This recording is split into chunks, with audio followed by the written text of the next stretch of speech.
Alright, ladies and gentlemen, back here with another NFL news video. Uploaded episode 223. Just uploaded that, so if you haven't checked that one out, go watch it. This episode now 224. So, Jimmy Garoppolo in the Patriots game yesterday was doubtful to return with a back injury. Even went to the hospital, I believe, it said. With a back injury, it sounded pretty serious. But, an update, hashtag Raiders QB Jimmy Garoppolo could miss a game with his back injury, per at Rap Sheet, and rookie Aiden O'Connell could start in his place. So it looks like we're going to get Aiden O'Connell starting the next game. I hope his injury isn't too severe, but O'Connell would definitely do way better than Jimmy G. It definitely could have been worse. At least his back injury wasn't real bad, like a lot of people thought it was, including me when it said, oh, he went to the hospital. I'm like, oh boy, it might not be good. Well, it looks like he's only going to miss one game. It was a precaution to make sure there was no, like, internal injuries, though. That's why he was taken to the hospital. So make sure there was no, like, more internal injuries with Jimmy G, Jimmy Pornstar. So,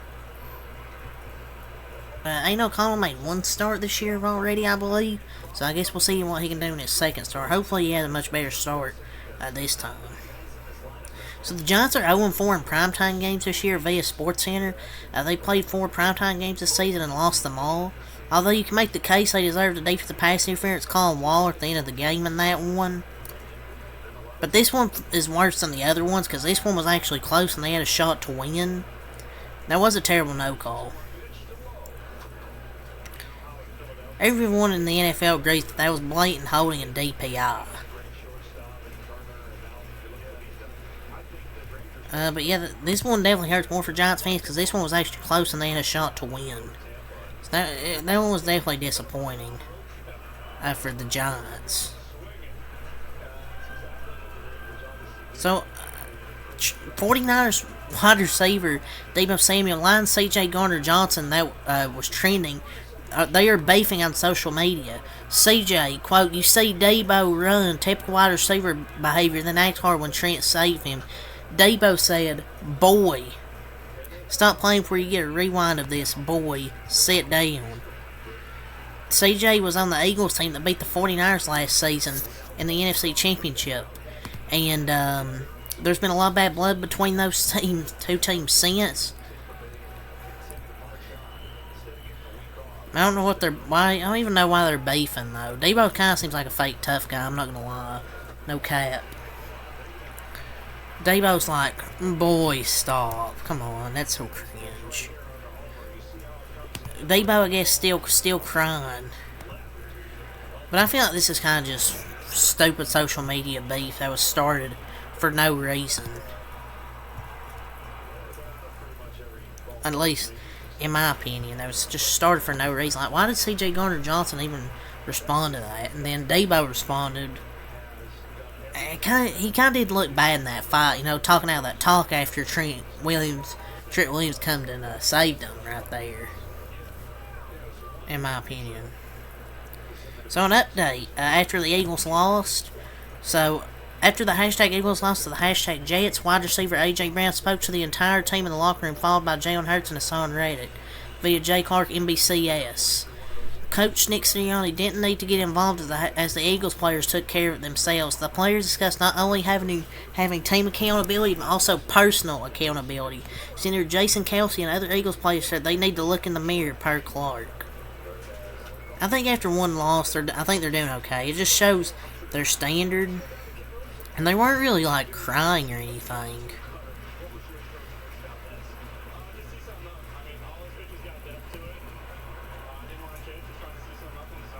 So, that's some so at least they're showing some leadership.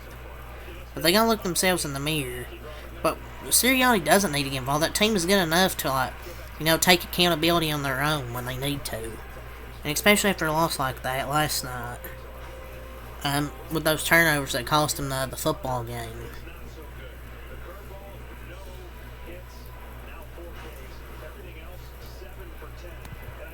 So, from the Jets press conference yesterday, Coach Robert Saleh said his defense, quote, embarrassed the top QBs they faced this season. Through these first 6 weeks, we played Can't talk. Jesus. Through these first 6 weeks, we've played a gauntlet of quarterbacks. They faced Mahomes, Allen, Dak, Hurts, Wilson, and Mack. Well, and guess which quarterback embarrassed them? It's actually Dak Prescott. But mentioning Mac Jones, come on. I mean, they do have a strong defense, but the fact they quote embarrassed Dak would be news because he was like 31 of 38 in that game with like 2 touchdowns. Better than that, they've embarrassed every quarterback they've played this year, to be honest. I'm not gonna lie.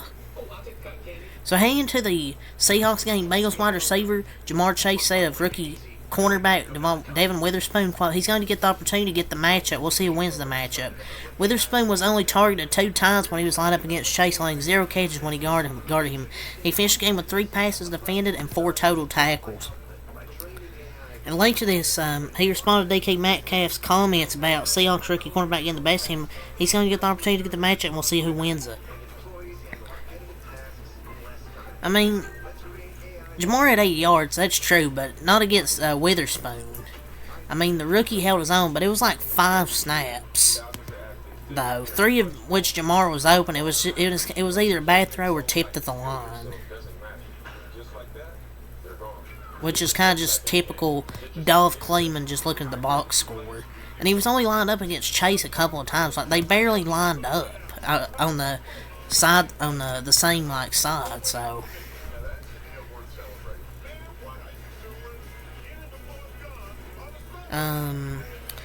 an update yesterday, Bears quarterback Justin Fields suffered a dislocated thumb per Jay Glazer.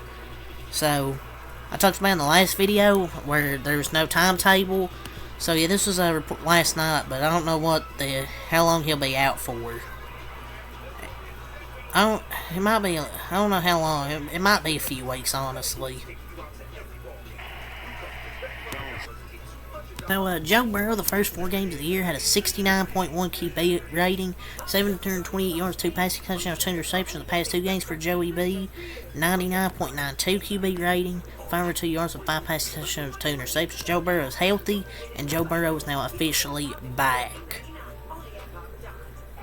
It's official.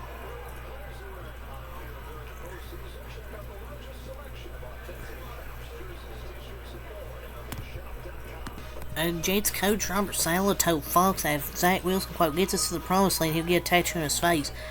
When asked where he'll get it, Saleh said, quote, all over his body. He probably was just kidding. Well, dang. He's basically saying he has no faith in Zach Wilson, from what I'm reading here. It's kind of funny, I'm not going to lie. It's kind of funny. We have some injury updates on the 49ers. Hashtag 49ers head coach Kyle Shanahan gives injury updates on running back Christian McCaffrey, oblique/ribs, and wide receiver Deebo Samuel's shoulder. Christian McCaffrey is currently having an MRI. Deebo will be day-to-day, and Trent Williams' ankle does not have a high ankle sprain. So good news, 2 out of 3 should be back, and Christian McCaffrey should be fine, hopefully. So, the Rams run the risk of being down 2 running backs. Kyren Williams with an injury and backup Ronnie Rivers was believed to have a PCL strain, while Kyren Williams' MRI just revealed an ankle sprain that may knock him out this week. The news was not so positive for Ronnie Rivers. The source says he has a grade 3 PCL strain and is out 4 to 5 weeks. That likely means injured reserve. Well, time to line Puka Nacua at running back now. Titans coach Mike Vrabel tells reporters that QB Ryan Tannehill's ankle injury is similar to last year, and they'll make a decision on his availability after the bye week. No word yet on if it'll be Malik Willis or Will Levis if Tannehill can't go. I mean, you might as well see what your rookie has, honestly. Because you might as well see what Levis has. He's the regime's QB pick. You play Levis. I mean, you might as well see what your rookie has. Because, I mean, they've already gave Malik Willis a chance. I mean, he played solid in the Ravens game. It's just, I don't think he's that good. Like, he's playing 4 games in his career and still hasn't thrown a touchdown. Honestly, you play Levis. I mean, he can't be worse than Malik Willis. Honestly, so. So, Eagles Pro Bowl offensive tackle Lane Johnson is believed to have suffered a lateral ankle sprain on Sunday. Sources say after the MRI, while his status is in doubt, no one would rule him out ever, but not believed to be a long-term injury either way. So, It's not really a serious injury. It's kind of just maybe even a short-term injury, and he still could even play their next game. No, it's going to come down to grip strength and no surgeries, imminent for Justin Fields, per an update sources say from me and Rappaport. The hope is for rehab to improve grip strength for him to get back in the field when he can. Surgery would mean out indefinitely. I don't know. I mean, I don't think he'll get surgery, honestly, but we'll see.